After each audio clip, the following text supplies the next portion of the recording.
तो आप सभी का स्वागत है आपके YouTube channel study factory official में। आज हम लोग देखेंगे इंडियन ज्योग्राफी। ये यूपीपीसीएस आरआरओ का टेस्ट नंबर 6 है, जीएस वर्ल्ड का। इंडियन ज्योग्राफी, भारत का भूगोल। इसका फर्स्ट पार्ट हम लोगों ने देख लिया है, सेकंड पार्ट देखेंगे। इसके पहले हम लोगों ने विश्व भूगोल को कंप्लीट कर लिया। आप लोग वीडियो देख सकते हैं। जो भी नए हुए चैनल को सब्सक्राइब कर लें। इसके पीडीएफ के लिए आप लोग टेलीग्राम चैनल ज्वाइन कर सकते हैं। वहाँ पे आपको इसको पीडीएफ मिल जाएगा। तो चलिए हम लोग बिना देरी करते हुए शुरू करते हैं। तो हम लोग देखते हैं 52 नंबर। निम्नलिखित कथनों पर विचार कीजिए। चारागाह ऐसे घास के मैदान होते हैं जहाँ प्रायः बारिश कम होती है और या मिट्टी की गहराई और गुणवत्ता कम होती है। अर्धशुष्क पारितंत्र काफ़ी संवेदनशील और नाजुक होता है। उपयुक्त कथनों में से कौन सा सही है? पहला सही है, दूसरा सही है, पहला दूसरा दोनों सही है, ना एक ना दो। तो इसमें से कौन सही हो जाएगा? ऑप्शन नंबर सी, पहला और दूसरा दोनों सही है। पहला और दूसरा दोनों सही है। अगला क्वेश्चन है, निम्नलिखित में से सर्वाधिक नगरीकृत राज्य कौन सा है? निम्नलिखित में से सर्वाधिक नगरीकृत राज्य प्रतिशत के आधार पर कौन सा है? मिजोरम, महाराष्ट्र, गुजरात, तमिलनाडु। तो कौन सा राज्य है? प्रतिशत के आधार पर बात करें तो मिजोरम सर्वाधिक नगरीकृत राज्य है। मिजोरम सर्वाधिक नगरीकृत राज्य है, 51.51%। और महाराष्ट्र की बात करते हैं तो महाराष्ट्र 48.45%। और गुजरात की बात करते हैं तो गुजरात है 42.58%। तमिलनाडु की बात करते हैं तो तमिलनाडु है 48.45%। ठीक है, 48.45%। महाराष्ट्र 45 पॉइंट था।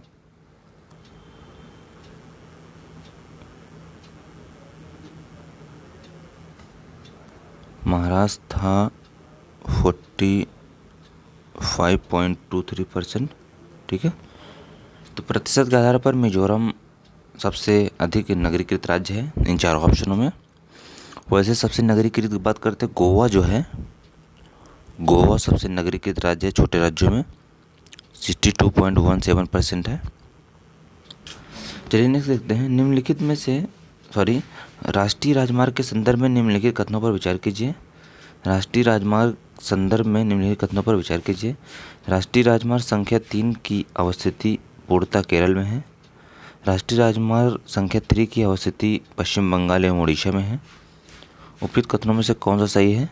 पहला सही है, दूसरा सही है, पहला दूसरा दोनों सही है, ना एक ना दो। तो इसमें से कौन सा हो जाएगा? ऑप्शन नंबर सी, पहला और दूसरा दोनों सही है। पहला और दूसरा दोनों सही है। राष्ट्रीय राजमार्ग संख्या 3 की अवस्थिति केरल में है। राष्ट्रीय राजमार्ग संख्या 3 की अवस्थिति पश्चिम बंगाल एवं उड़ीसा में है। ठीक है, अगला क्वेश्चन देखते हैं। निम्नलिखित में से कौन सही सुमेलित है? एक तरफ दिया हुआ है राष्ट्रीय राजमार्ग संख्या, दूसरी तरफ दिया हुआ है अवस्थिति दिया हुआ है। तो चलिए देखते हैं। नेशनल हाईवे 7 ये वाराणसी से कन्याकुमारी सही है। नेशनल हाईवे 8 जो है ये दिल्ली से लखनऊ नहीं है, दिल्ली से मुंबई है। और नेशनल हाईवे 6 की बात करते हैं तो नेशनल हाईवे 6 ये गुजरात से कोलकाता है, गुजरात के हजीरा से कोलकाता है।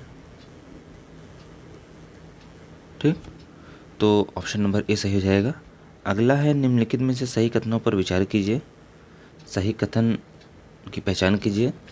पृथ्वी की कुल क्षेत्रफल का 20% भाग भूमि है। मृदा का निर्माण चट्टानों से प्राप्त खनिज और जैव पदार्थों से होता है। वेदिका फार्म सर्वोच्च रेखी जुताई और रक्षक मेखला मृदा संरक्षण के उपाय हैं। उपयुक्त कथनों में से कौन सा कथन सही है? पहला सही है, दूसरा तीसरा सही है, पहला दूसरा सही है, पहला दूसरा तीसरा तीनों सही है। तो इसमें से कौन सा सही हो जाएगा? ऑप्शन नंबर बी, दूसरा और तीसरा ऑप्शन सही है। अगला है निम्नलिखित में से स्प्रिंकलर उपयोगी है? जल सिंचाई में, मृदा संरक्षण में, जल अलवरीकरण में उपयुक्त में से कोई में नहीं। तो किस में है? स्प्रिंकलर उपयोगी, सबसे ज़्यादा उपयोगी स्प्रिंकलर जल सिंचाई में है, जल सिंचाई में है। अगला क्वेश्चन है निम्नलिखित कथनों पर विचार कीजिए। निम्नलिखित कथनों पर विचार कीजिए। जैवमंडल, स्थलमंडल, जलमंडल और वायुमंडल के बीच जुड़ा एक संकरा क्षेत्र है। भारत में जलोढ़, काली, लाल, लैटेराइट, मरुस्थलीय और पर्वतीय प्रकार की मिट्टियाँ पाई जाती हैं। उपयुक्त कथनों में से कौन सा सही है? पहला सही है, दूसरा सही है, पहला दूसरा दोनों सही है, ना एक ना दो। तो इसमें से कौन सही हो जाएगा? ऑप्शन नंबर सी, पहला और दूसरा दोनों सही है, पहला और दूसरा दोनों सही है। अगला है निम्नलिखित में से विवृत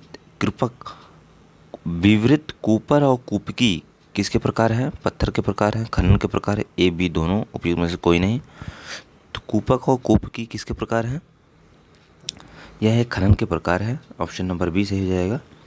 अगला क्वेश्चन है निम्नलिखित में से गलत कथनों को पहचानिए। अयस्क खनिज अवयवों के अनिश्चित संगठन वाले एक या एक से अधिक खनिजों का समूहन है।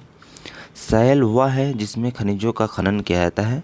उपयुक्त कथनों में से कौन सा सही है? पहला सही है, दूसरा सही है, पहला दूसरा दोनों सही है, ना एक ना दो। तो इसमें से कौन सा सही हो जाएगा? ऑप्शन नंबर डी, ना एक ना दो। अगला क्वेश्चन है निम्नलिखित कथनों पर विचार कीजिए। धात्विक खनिज आग्नेय और कायांतरित शैल समूह में पाए जाते हैं। खनिज ईंधन औषधीय स्तर में पाए जाते हैं। उपयुक्त कथनों में से कौन सा सही है? पहला सही है, दूसरा सही है, पहला दूसरा दोनों सही है, ना एक ना दो। तो इसमें से कौन सही हो जाएगा? ऑप्शन नंबर सी, पहला और दूसरा दोनों सही है। अगला क्वेश्चन देखते हैं। निम्नलिखित कथनों पर विचार कीजिए। भारत में कच्चे पेट्रोलियम का सर्वाधिक संचित भंडार पूर्वी अपतटीय क्षेत्र में है। भारत में प्राकृतिक कृषि का सर्वाधिक स्रोत भंडार पश्चिमी और तटीय क्षेत्र में है। उपयुक्त कथनों में से कौन सा सही है? पहला सही है, पहला तीसरा सही है, उपयुक्त सभी, उपयुक्त में से कोई नहीं। तो इसमें से कौन सही हो जाएगा? ऑप्शन नंबर डी, उपयुक्त में से कोई नहीं, ऑप्शन नंबर डी, उपयुक्त में से कोई नहीं।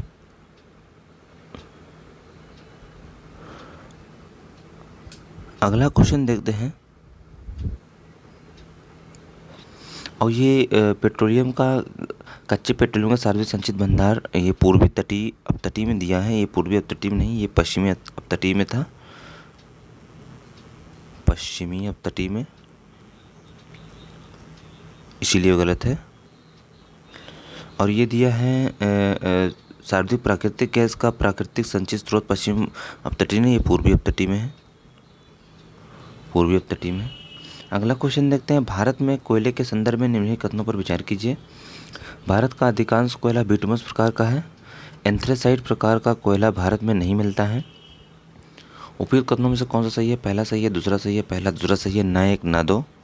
तो इसमें से कौन सही हो जाएगा? ऑप्शन नंबर है, भारत का अधिकांश कोयला बिटुमस प्रकार का होता है। अगला क्वेश्चन देखते हैं। निम्नलिखित कथनों पर विचार कीजिए। भारत चीन के साथ विश्व में अभ्रक का दूसरा सबसे बड़ा उत्पादक और निर्यातक है। भारत में आंध्र प्रदेश के कोलार में सोने के निक्षेप हैं। एल्युमिनियम और इसके अयस्क बॉक्साइट से प्राप्त किए जाते हैं। उपयुक्त कथनों में से कौन सही है? तीसरा सही है, दूसरा तीसरा सही है, पहला तीसरा सही है, पहला दूसरा तीसरा तीनों सही है। तो इसमें से कौन सही हो जाएगा? ऑप्शन नंबर ए, केवल 3 सही होगा, केवल तीसरा सही होगा। अगला क्वेश्चन देते हैं। निम्नलिखित में से जीवाश्म ईंधन के उदाहरण हैं। जीवाश्म ईंधन के उदाहरण हैं कोयला और पेट्रोलियम, जल विद्युत, सौर ऊर्जा, परमाणु ऊर्जा। तो जीवाश्म ईंधन के उदाहरण कौन है? कोयला और पेट्रोलियम। निम्नलिखित कथनों पर विचार कीजिए। पवन ऊर्जा, सौर ऊर्जा और परमाणु ऊर्जा गैर परंपरागत स्रोत के उदाहरण हैं। विश्व की ऊर्जा का 1/4 हिस्सा जल विद्युत से उत्पन्न होता है। सीएनजी गैस एक पर्यावरण हितैषी गैस है। उपयुक्त कथनों में से कौन सा सही है? पहला सही है, दूसरा तीसरा सही है, पहला दूसरा सही है, पहला दूसरा तीसरा तीनों सही है। तो इसमें से कौन सही हो जाएगा? ऑप्शन नंबर डी, पहला दूसरा और तीसरा तीनों सही है, पहला दूसरा और तीसरा तीनों ऑप्शन सही है। अगला क्वेश्चन देखते हैं। निम्नलिखित कथनों पर विचार कीजिए। विश्व का प्रथम सौर और पवन चालित बस अड्डा न्यूजीलैंड में है। थोरियम विशाल मात्रा में केरल के मोनोजाइट बालू में पाए जाते हैं। उपयुक्त कथनों में से कौन सा सही है? पहला सही है, दूसरा सही है, पहला दूसरा दोनों सही है, ना एक ना दो। तो इसमें से कौन सही हो जाएगा? ऑप्शन नंबर बी, केवल दूसरा सही है, केवल दूसरा सही है। अब विश्व में प्रथम सौर और पवन चालित बस अड्डा न्यूजीलैंड में नहीं, ये स्कॉटलैंड में है। स्कॉटलैंड में है। अगला क्वेश्चन देखते हैं, निम्नलिखित में से कल्पक्कम, तारापुर, राणा प्रताप सागर और नरोरा संबंधित है? सौर ऊर्जा से, पवन ऊर्जा से, परमाणु ऊर्जा से, इनमें से कोई नहीं। तो किससे संबंधित है ये सब? परमाणु ऊर्जा से संबंधित। ऑप्शन नंबर सी सही हो जाएगा। अगला क्वेश्चन है, भारत में यूरेनियम के संदर्भ में निम्नलिखित कथनों पर विचार कीजिए। भारत के 2/3 यूरेनियम का खनन केरल में होता है। यूरेनियम का प्रत्यक्ष खनन होता है। उपयुक्त कथनों में कौन सा सही है? पहला सही है, दूसरा सही है, पहला दूसरा दोनों सही है, न एक न दो। तो इसमें कौन सा हो जाएगा? Option number 2, option number B सही हो जाएगा। केवल दूसरा सही हो जाएगा। यूरेनियम के अधिकांश यूरेनियम की बात करते हैं तो सबसे ज़्यादा यूरेनियम झारखंड में है।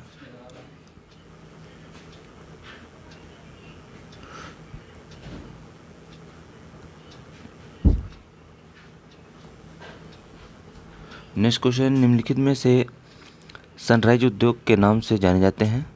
जोखिम भरे उद्योग, उभरते उद्योग, डूबते हुए उद्योग, उपयुक्त में से कोई नहीं। तो जोखिम भरे उद्योग, सनराइज उद्योग के नाम से कौन जाने जाते हैं? उभरते हुए उद्योग। अगला है, निम्नलिखित कथनों पर विचार कीजिए। पहली सफल यंत्रीकृत वस्त्र मिल मुंबई में स्थापित की गई। 1818 में। प्रथम वस्त्र उद्योग 1818 में कलकत्ता में स्थापित की गई। प्रथम वस्त्र उद्योग 1818 में कलकत्ता में स्थापित की गई। ठीक, पहला सही है, दूसरा सही है, पहला दूसरा दोनों सही, न एक न दो। तो सबसे पहले 1818 में जो है ये कोलकाता में स्थापित किया गया था। कोलकाता में प्रथम वस्त्र उद्योग की स्थापना कब था? 1818 में कोलकाता के पोर्ट ब्लेयर में हुआ था। और पहली सफल यांत्रिकृत वस्त्र उद्योग की बात करते हैं तो ये क्या नाम है, कावासाकी नाना भाई डाबर के द्वारा ये मुंबई में हुआ था 1854 में। मुंबई में नहीं हुआ, 1854 में हुआ था।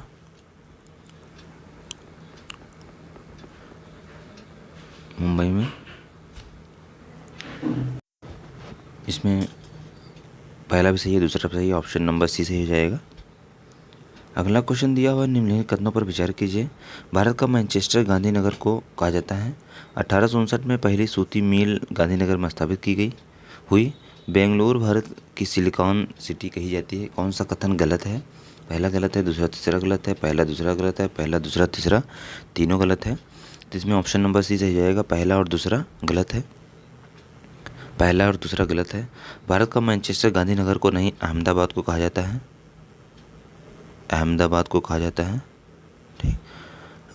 और 1859 में पहली सूती मिल की स्थापना गुजरात में की गई थी, न कि गांधीनगर में। ठीक है। सिलिकॉन सिटी बेंगलुरु को कही जाती है। अगला क्वेश्चन दिया हुआ, निम्नलिखित में से जनसंख्या वितरण के तृतीय रूप से अभिप्राय है? जनसंख्या के वितरण के तृतीय रूप से अभिप्राय है भूपृष्ठ पर फैले लोगों की संख्या से, असंख्य जनसंख्या से, जनसांख्यिकी आवाज़ से, उपयुक्त में से कोई नहीं। तो किससे है? भूपृष्ठ पर फैले लोगों की संख्या से। ऑप्शन नंबर ए से हो जाएगा। अगला है, निम्नलिखित कथनों पर विचार कीजिए। जन्म दर को प्रति 10,000 व्यक्तियों पर जीवित जन्मों की संख्या में मापा जाता है? नहीं। जीवन प्रत्याशा उन वर्षों की संख्या को कहते हैं जिसमें लगती के जीवित रहने की आशा की जाती है। उत्प्रास का अर्थ व्यक्ति द्वारा एक देश को छोड़ना होता है। उपयुक्त कथनों में से कौन सा गलत है? पहला गलत है, दूसरा तीसरा गलत है, पहला दूसरा गलत है, पहला दूसरा तीसरा तीनों गलत है। तो इसमें से केवल पहला गलत है। ये प्रति 1,000 व्यक्तियों पर काउंट किया जाता है, न कि 10,000 व्यक्तियों पर। दूसरा तीसरा सही है। अगला क्वेश्चन है, निम्नलिखित में से जनसंख्या पिरामिड क्या है? जनसंख्या पिरामिड क्या है? जनसंख्या का आय लिंग संगठन का आलेखी निरूपण। क्षेत्र का जनसंख्या इतना बढ़ जाता है कि लोग ऊंची इमारतों में रहते हैं। बड़े नगर क्षेत्र में जनसंख्या वितरण का प्रतिरूप है, उपयुक्त में से कोई नहीं। तो तो जनसंख्या पिरामिड क्या है?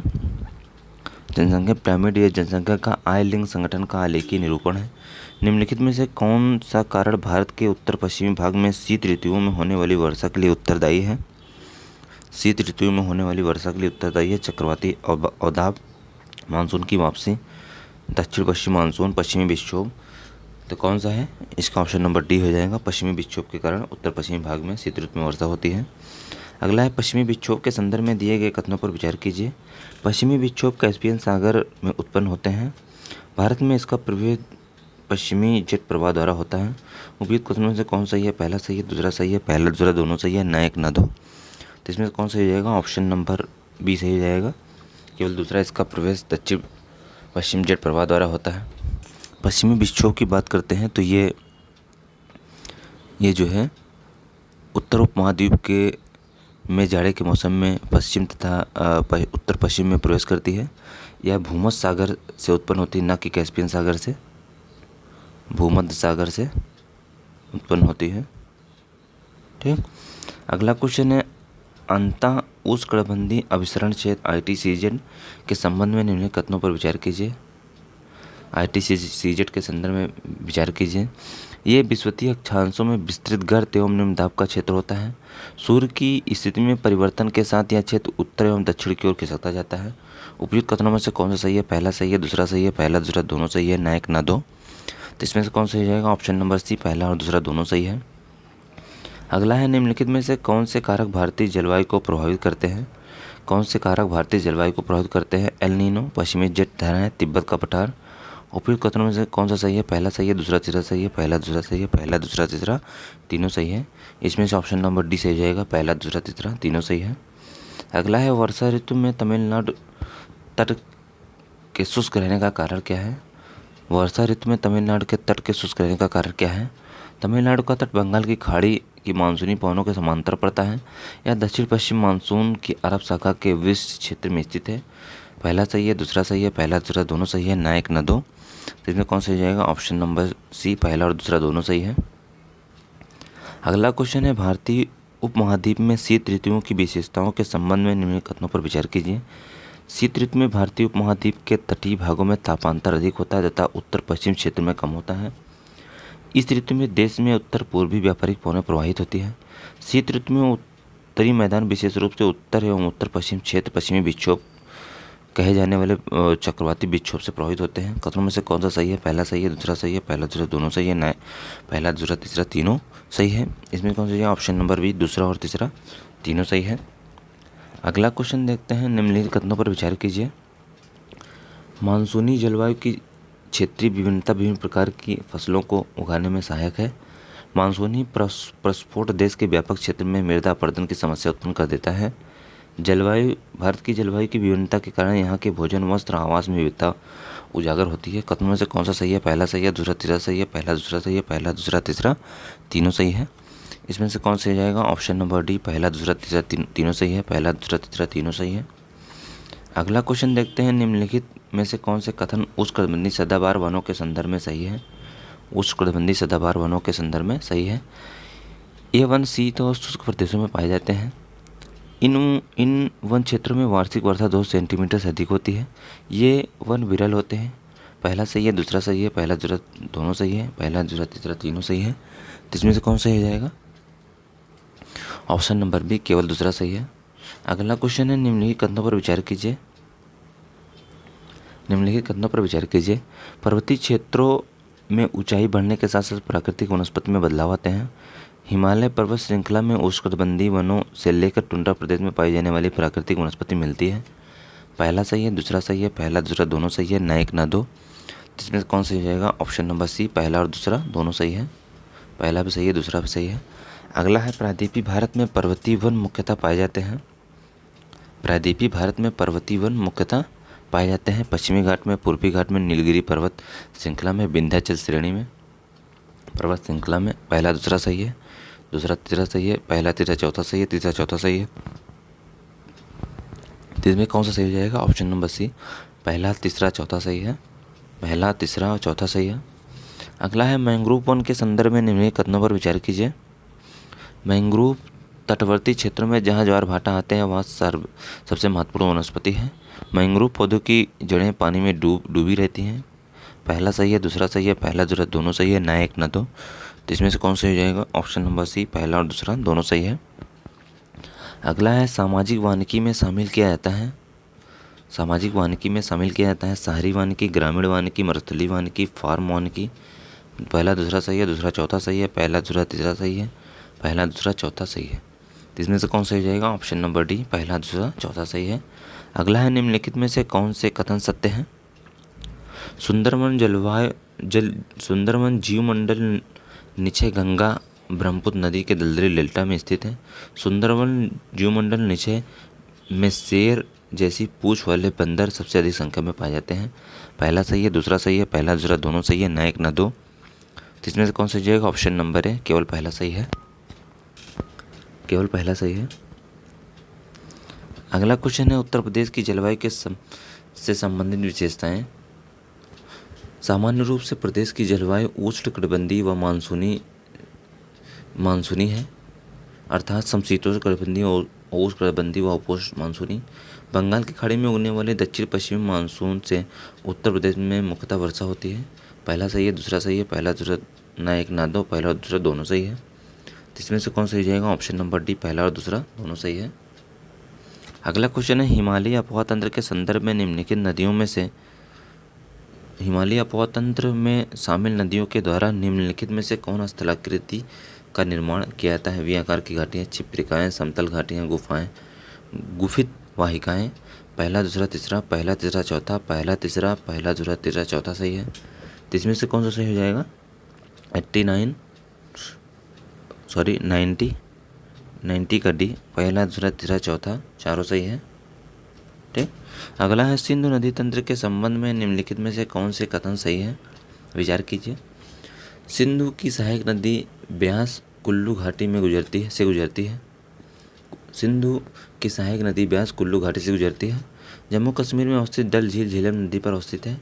कौन सा सही है? पहला सही है, दूसरा सही है, पहला दूसरा दोनों सही है, ना एक ना दो। तो इसमें से कौन सही जाएगा? केवल पहला सही है। अगला क्वेश्चन देखते हैं निम्नलिखित में से कौन सी नदियाँ ब्रह्मपुत्र की सहायक नदियाँ हैं? निम्नलिखित में से कौन सी नदियाँ ब्रह्मपुत्र की सहायक नदियाँ हैं? रांगो, सांगपो, दिबांग, लोहित, मानस। पहला दूसरा तीसरा सही है, पहला तीसरा चौथा सही है, पहला तीसरा सही है, पहला दूसरा तीसरा चौथा चारों सही है। तो इसमें कौन सही जाएगा? ऑप्शन नंबर डी, पहला दूसरा तीसरा चौथा चारों सही है। अगला है निम्नलिखित में से कौन सी विशेषताएं अरुणाचल हिमालय की विशेषताएं हैं? अरुणाचल हिमालय की विशेषताएं हैं। अरुणाचल हिमालय की पर्वत श्रेणियाँ तेज बहती हुई और गहरे गार्ज बनाने वाली नदियाँ द्वारा विच्छेदित हैं। यहाँ की नदियाँ बहुत से जल प्रवाह बनाती हैं। यहाँ का क्षेत्र व्यापार और दुआर क्षेत्रों से होकर किया जाता है। पहला सही है, दूसरा तीसरा सही है, पहला दूसरा सही है, पहला दूसरा तीसरा तीनों सही है। तो इसमें से कौन सही हो जाएगा? ऑप्शन नंबर डी, पहला दूसरा तीसरा तीनों सही है।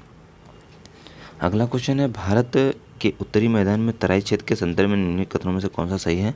यह क्षेत्र भाबर के दक्षिण में है। यह प्रदेश में भाबर क्षेत्र में लुप्त नदियाँ धरातल पर प्रकट होती हैं।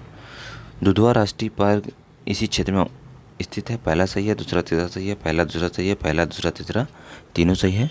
इसमें से कौन सही हो जाएगा? ऑप्शन नंबर डी, पहला दूसरा तीसरा तीनों सही है।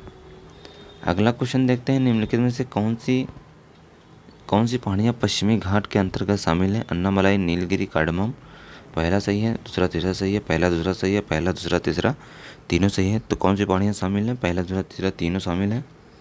अगला क्वेश्चन है चावल की कृषि से संबंधित नीचे कथनों पर विचार कीजिए।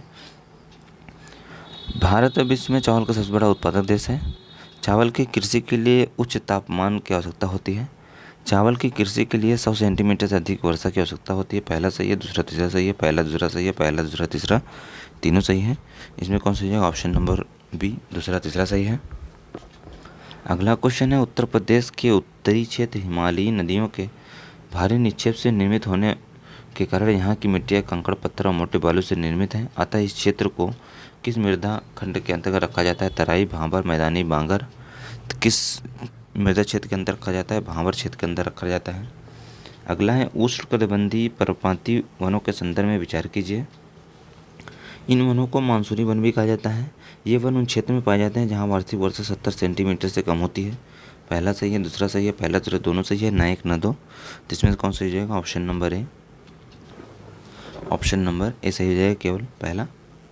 अगला क्वेश्चन है, चंदन महुआ, सागौन और बांस आदि प्रजातियों के वृक्ष किस प्रकार के वनों में पाए जाते हैं? उष्णकटिबंधीय सदाबहार वन, शीतोष्णकटिबंधीय सदाबहार वन, आर्द्र पर्णपाती वन, शुष्क पर्णपाती वन। तो किस में पाए जाते हैं ये? आर्द्र पर्णपाती वन में पाए जाते हैं। आर्द्र पर्णपाती वन में पाए जाते हैं। अगला क्वेश्चन है, फ्लेस्पर निक्षेप के संबंध में नीचे दिए कथनों पर विचार कीजिए। ये पहाड़ियों के आधार तथा घाटी तल की रेत में जरूर निक्षेप होते हैं। इन निक्षेपों में सोना, चांदी और प्लेटिनम जैसे महंगी धातुएं पाई जाती हैं। पहला सही है, दूसरा सही है, पहला दूसरा दोनों सही है, ना एक ना दो। इसमें कौन सही होगा? ऑप्शन नंबर सी, पहला और दूसरा दोनों सही है। अगला क्वेश्चन देखते हैं, निम्नलिखित मृदाओं को क्षेत्र के घटते क्रम में उचित रूप से व्यवस्थित कीजिए। नीचे दिए कोड का सही उत्तर का चयन कीजिए। जलोढ़ मृदा, काली मृदा, मरुस्थल मृदा, लाल मृदा। तो इसको क्रम में मिलाना है। तो सबसे पहले जलोढ़ मृदा, उसके बाद लाल मृदा, उसके बाद काली मृदा, उसके बाद मरुस्थलीय मृदा। तो ऑप्शन नंबर बी सही हो जाएगा। अगला क्वेश्चन देखते हैं, मृदा के निम्न कणों को घटते क्रम में उचित रूप से व्यवस्थित कीजिए। नीचे दिए कोड का सही उत्तर का चयन कीजिए। क्ले, ग्लेवल, बालू, गाद। तो सबसे पहले